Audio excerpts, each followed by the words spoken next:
Welcome back, or welcome if you're just joining us. It's the France 24 debate, and we're looking at the escalation on the Korean Peninsula, the escalation, the arrival of new ships and submarines by the U.S. We saw artillery exercises by Pyongyang this Tuesday to mark Army Day. And a flurry of diplomatic activity. With us to talk about it, Dorian Malovic, the Asia editor of French daily newspaper La Croix, co-author of North Korean 100 Questions, published in French? Yes, expecting any English publisher. All right. And also, I mean, I don't want to be arrogant, but maybe Donald Trump can learn very fast on North Korea reading the book. Well, it was a great read, so I'll sign by that. From New York, journalist Sang Won-yoon, welcome back as well. From Washington, Anthony Ruggiero of the Foundation for the Defense of Democracies. And from investment firm A Capital, just back from Beijing, where he often goes for work. Andre Lezecreg-Pietri, always a pleasure. Just before the break, we were talking about that meeting with senators on Wednesday. What do you make of it? What do you think? What do you think when you saw the news that there was going to be this sit down between the U.S. president and all 100 U.S. senators? Well, I think that everybody is puzzled probably as much as we are here on this debate. Remember, there was this parade a week ago, and I actually talked to a couple of journalists who were there in North Korea 5 or 6 days ago, and apparently there was a big surprise about artillery, especially about these new potential submarine missiles that they showed off. So I think in Washington it must be a work in progress, the understanding of the true capabilities. Yeah. So maybe this has also something to do with the fact that they are. And the other thing from the Chinese point of view, which I want to focus here also, is that we should not forget about something which happened now a couple of weeks ago. The assassination of the brother of the half-brother of Kim Jong-un. The half-brother. Yeah. And this was unofficially the B plan of the Chinese in case something happened. And now realize, both from a military as well as from even a diplomatic point of view, sanction point of view, you always need to prepare, and Iraq taught at this lesson that you need to prepare for what's going next. Otherwise, you might go from one chaos to another one. Dorian Malovic? Yeah, I was just in Malaysia following, Kim Jong-nam's track, and then when the negotiations with the North Koreans. North Koreans are very tough at negotiations, and with Malaysians, the government, they had the 8 Malaysians in Pyongyang, so that was an exchange, for the corps. I think Kim Jong-nam was not really keen on taking any political responsibility, so it would have been maybe a card for the Chinese, but not so sure. For the Chinese, very tricky, And what do you make of that meeting on Wednesday between Donald Trump and the U.S. senators? Okay, it's very unusual. I'm really puzzled a little bit. I don't know. He just talked about the status quo cannot go on like this. But what does it mean? What does it mean? I mean, when he said, I'm going alone on that, he learned on the job that North Korea is not an easy dossier. It's not an easy thing to deal with. It's not Syria. It's not Afghanistan. You cannot. I mean, in Syria there was the chemical attack, on the civilians, but in North Korea they are not doing that. You cannot react like this. He just said if they do a test of the attackers, they attack us, but the North Koreans will never do that. So now I'm just wondering if after all this rhetoric by Trump to say, I'm going alone, I show the muscles, he's going back to square one, to strategic patience, going to the UN, implementing new sanctions. But then for China, it's going to be tough because it's tricky. They want to make good face, for the outside world, saying, Trump, okay, we are doing what we can, but we will never let North Korea down. It's our friends, even though they don't like the way they behave. But we need this buffer state, Anthony Ruggiero, your thoughts on this, because at this point in time, for the United States to ratchet it up any further, they're not going to have a second Korean War, are they? I don't think that's what's President Trump's intentions. I think that they're looking at significant sanctions implementation, increase in sanctions against Chinese banks and Chinese companies that are aiding North Korea sanctions evasion. At some point, President Trump is going to have to decide whether to continue cooperation with China, which I don't think will be successful, or confrontation with China, which I think is going to be necessary, because the Chinese are not going to put the level of pressure necessary on North Korea until its own interests are at stake. And that means going after Chinese banks, going after these companies that are allowing North Korea to violate these sanctions. But you heard just a minute ago Andre saying how the Chinese themselves are annoyed with Pyongyang, hinting that perhaps Kim Jong-un's half-brother was a plan B for them. They feel as though Pyongyang has also gone rogue. And that would be a great development. But if the Chinese are truly serious, they can stop sending North Korean refugees back to North Korea. They can themselves dismantle these networks that I'm sure they are well aware of. They've stopped the coal Chinese imports. Security services. I'm sorry? They stopped the coal imports. They are implementing a sanction that they agreed to last April. And just to be clear, when they agreed to that sanction last April and said last April that they were going to have a ban, they then imported $800 million worth of coal to top off at $1.2 billion for all of last year. So I'm not exactly believing it when they say that this third or fourth time they're finally going to implement the coal ban. All right, let's take a look at the reaction south of the DMZ. Earlier this week, there was a candidates debate ahead of South Korea's May 9th snap presidential election. Now, the main candidates sparred over the deployment of THAAD. THAAD is the U.S.'s Terminal High Altitude Area Defense Anti-Ballistic Missile System. The two candidates squaring off in that debate. Sang-won-yoon, your thoughts, what is the sentiment right now among voters in South Korea?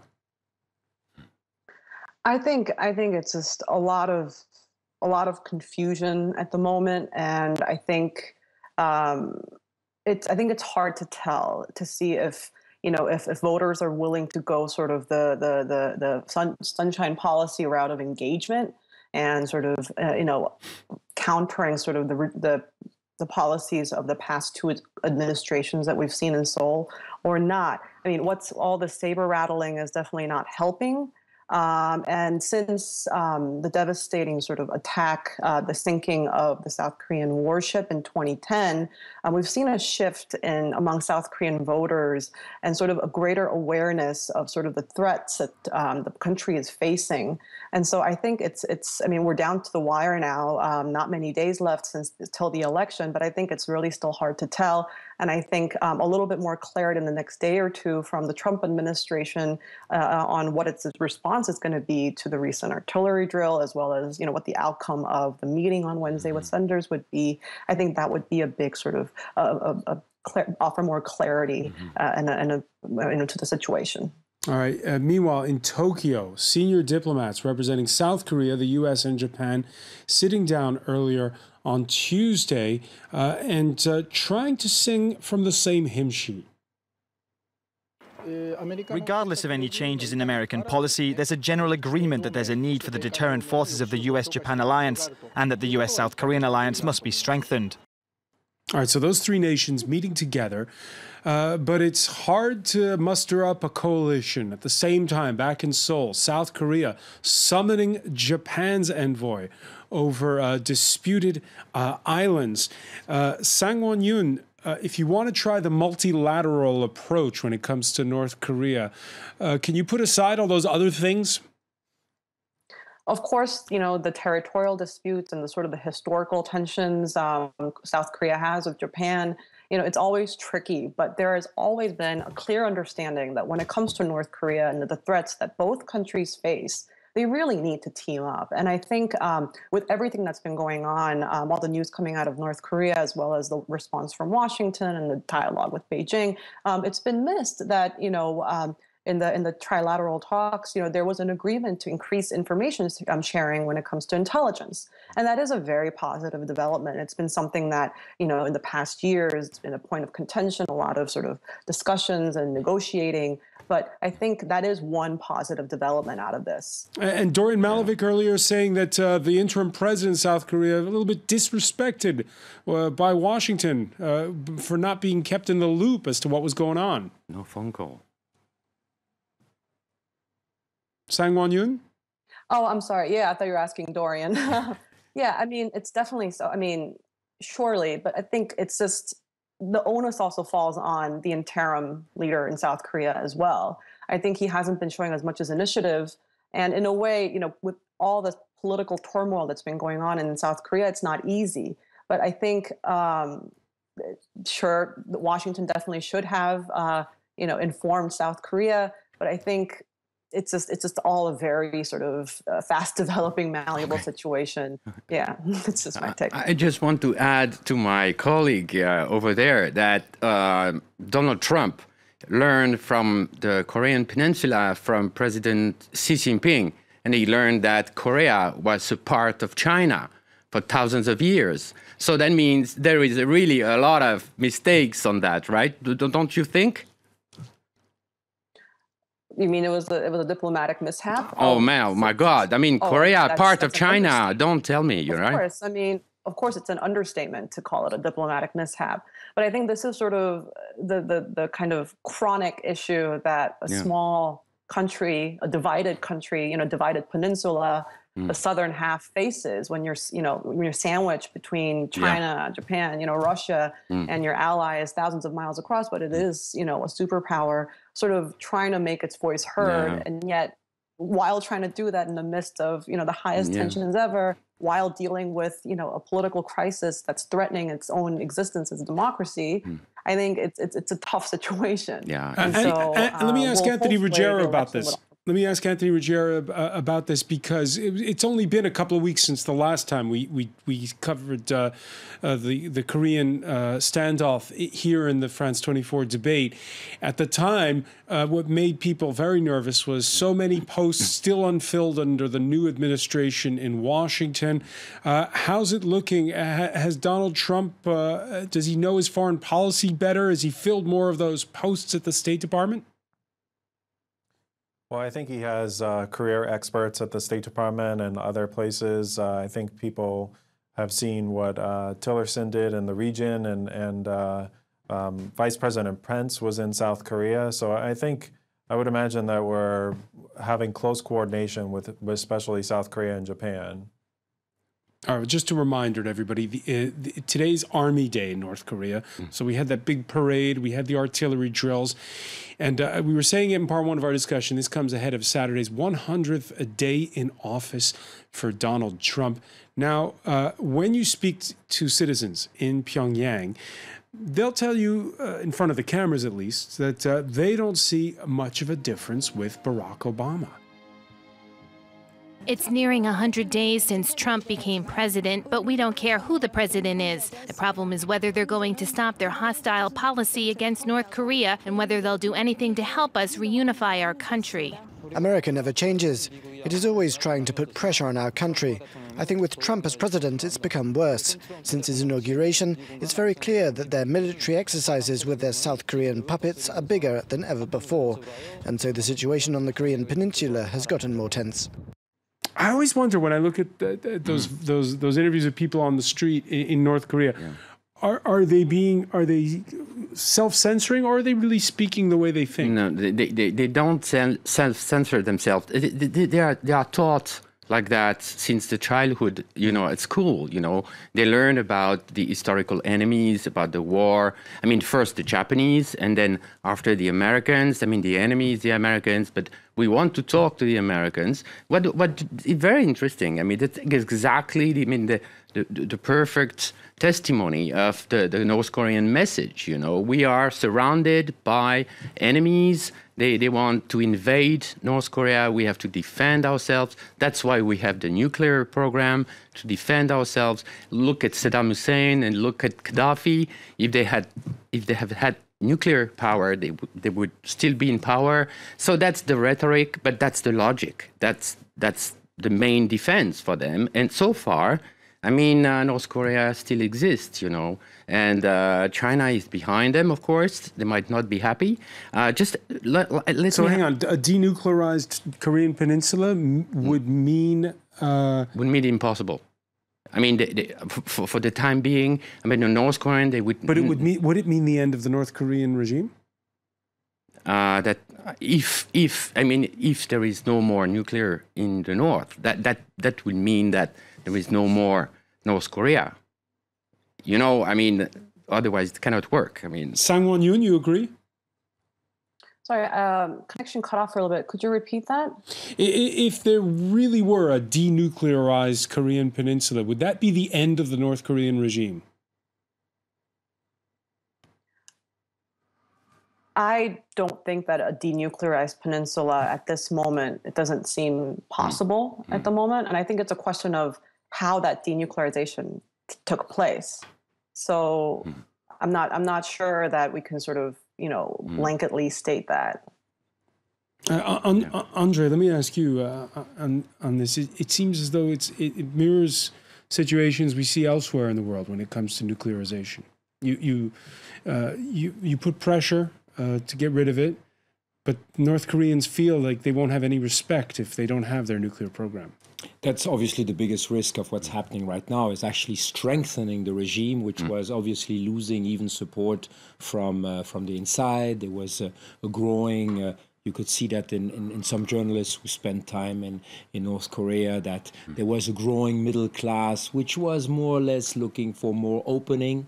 And we can expect from this happening, if hopefully it does not go into a military option, that it will bring back some kind of an ice age and some strengthening around the leader. So obviously for the image of the North Korean leader and for his popularity, if I may call it like that, it's only good news. And I come back to the point that Dorian did at the beginning. This happening with the aircraft carrier, who was threatened to go in the region, actually was not there, was generally seen in the region as a bluff that didn't go well.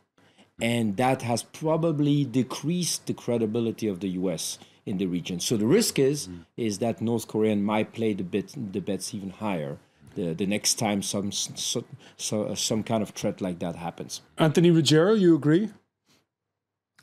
No, I don't agree. I know a lot of people are very focused on, you know, the carrier, where its position is, but the United States has a lot of military forces already in the region.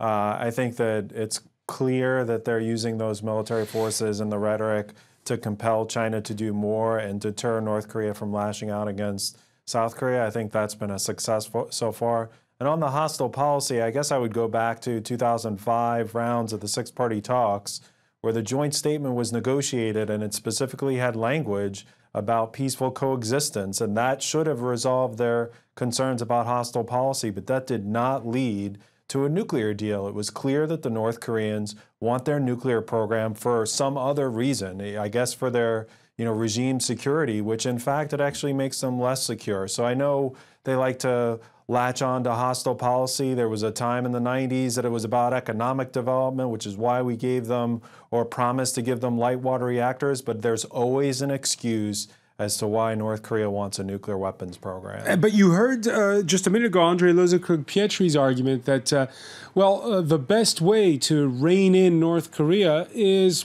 through capitalism. That the more they're engaged with the outside world, the better it is. Your response to that?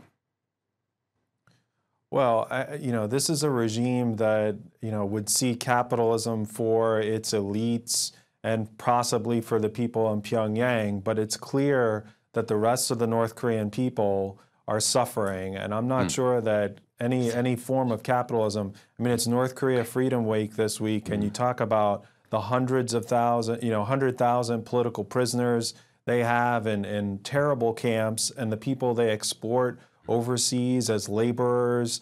That is really slave labor. I mean, I'm not sure how you would get this regime to sort of change their calculus even with that.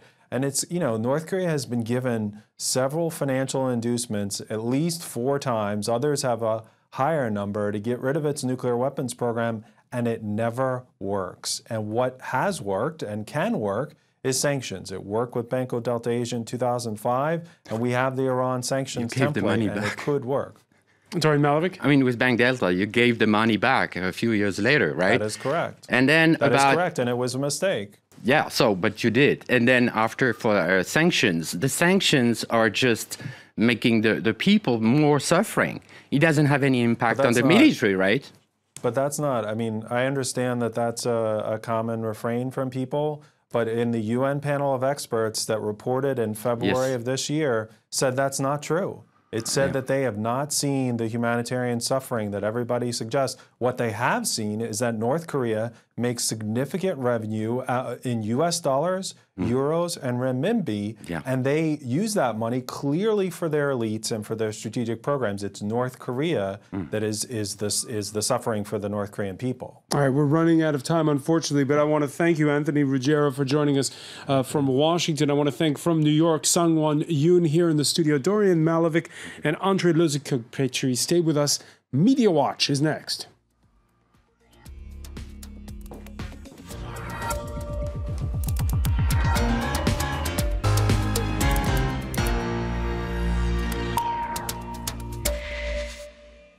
Yeah, everyone on tenterhooks all around when it comes to North Korea. Very much so. And when you look at how this is being written about in the world media, it really is quite alarming stuff, some of it.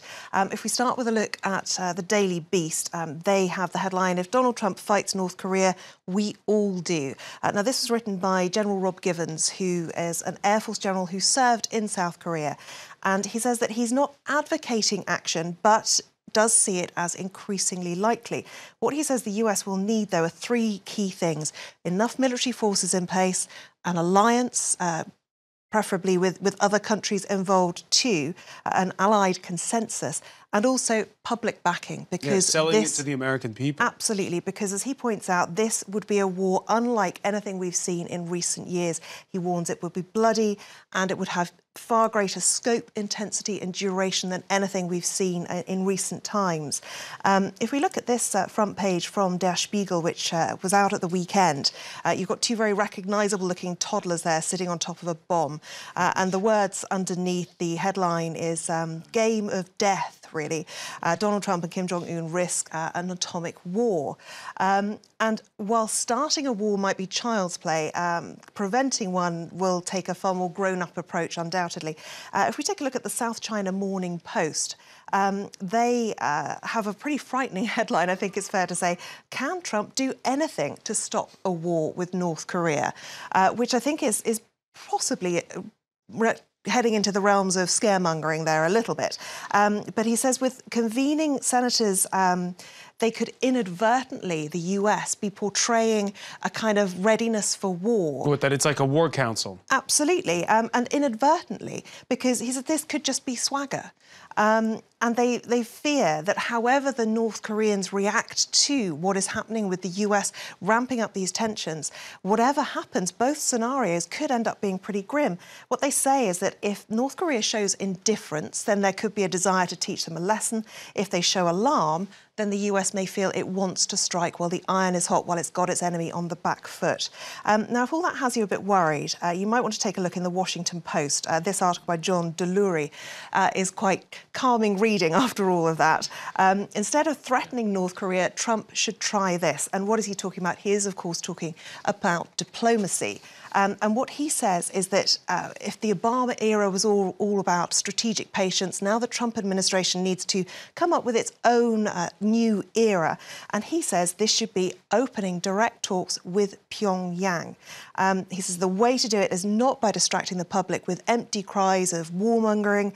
And what he says is that they should call on North Korea to halt the nuclear program and then maybe give Pyongyang something in return, like say they won't take part in any more of these joint operations with South Korea, which of course North Korea have been asking them to end for so long.